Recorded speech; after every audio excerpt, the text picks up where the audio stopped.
খবর 24x সাথে আপনাকে স্বাগত। নতুন নতুন খবর জানার জন্য আমাদের চ্যানেলে চোখ রাখুন। নমস্কার দর্শক বন্ধুরা, স্বাগত আমাদের এই চ্যানেলে। আশঙ্কা নিয়ে কোয়ার্টার ফাইনালে ব্রাজিল, এমনটা বলাই যায়। ড্র দিয়ে কোপা আমেরিকার গ্রুপ পর্ব শুরু করেছিল ব্রাজিল।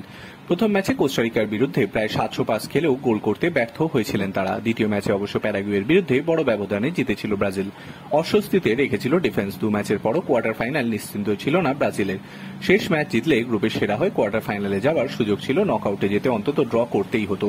দ্বিতীয় হয়ে নানান চিন্তায় শেষ আটে ব্রাজিল। গ্রুপের শেষ ম্যাচে কলম্বিয়ার বিরুদ্ধে রাফিনহার অবিশ্বাস্য গোলেও জয় এলো না।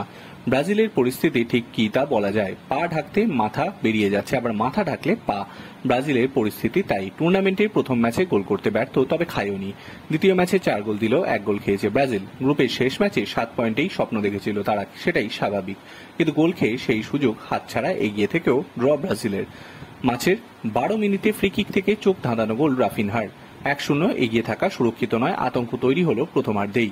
গোল শোধ করল কলম্বিয়া। অ্যাডেড টাইমে ড্যানিয়েল মুনোজ কলম্বিয়ার পক্ষে স্কোর লাইন 1-1 করেন। বাকি সময় নিজেদের রক্ষণ সামলানোর পালা। শেষ অবধি 1-1 ড্র। 7 পয়েন্ট নিয়ে শীর্ষে থেকেই নকআউটে কলম্বিয়া, 5 পয়েন্ট নিয়ে গ্রুপের দ্বিতীয় দল হিসেবে শেষ আটে ব্রাজিল। চোটের জন্য এমনিতেই নেইমার স্ট্যান্ডে বসে খেলা দেখছেন, কখনো ড্রেসিং রুমে প্লেয়ারদের ভরসা দিচ্ছেন। কোয়ার্টার ফাইনালের আগে ড্রয়ের ম্যাচে আরো বড় ধাক্কা ব্রাজিল শিবিরে। ম্যাচ শুরু 7 মিনিটে হলুদ কার্ড দেখেন ব্রাজিলের আক্রমণের মূল ভরসা ভিনিসিয়াস জুনিয়র। দ্বিতীয় হলুদ কার্ডে কোয়ার্টার ফাইনাল থেকে ছিটকে গেল ব্রাজিল। এমনিতেই আক্রমণের ধার কম ভিনিসিয়াস না থাকায় কোয়ার্টার ফাইনালে প্রবল চাপে পড়বে ব্রাজিল। তারপর শেষ আটে তাদের লড়াই উরুগুয়ের বিরুদ্ধে। ব্যুরো রিপোর্ট, খবর 24x7।